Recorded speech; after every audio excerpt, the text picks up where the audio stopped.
for Faith book. The Book of Faith, the Word of God, the Bible. Magandang araw po mga kapatid. Ngayong Lunes, ang ating FBK ay Ephesians chapter 5, 16, 17, and 18. At sinabi sa 16, redeeming the time because the days are evil. 17, ang sinabi doon, wherefore be ye not unwise but understanding what the will of the Lord is. At verse 18, be not drunk with wine, wherein is excess, but be filled with the Spirit. Narito kami sa Liberty University School of Divinity. Sa likod ko ang John Rawlings School of Divinity Freedom Tower.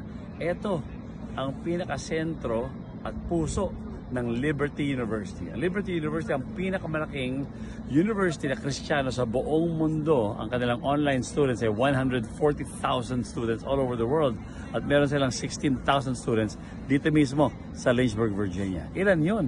166,000. Napakarami mga estudyante, ano? Pero ang kanilang focus, ang kanilang tutok ay ang School of Divinity. Alam niyo kung bakit? Una, redeem the time. Ating madaliin ang panahon dahil parating na ang Panginoon.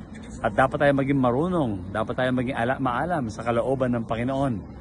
At ang pangatlo, huwag tayong maglalasing. Ibig sabihin nito, huwag tayong maglagay ng ibang espiritu sa ating sarili. Ang espiritu dapat nasa atin, ang banal na espiritu. Tandaan natin yan ngayong araw ng Lunes, ngayon dito po sa Liberty University, Freedom Tower sa John Rawlings Foundation School of Divinity.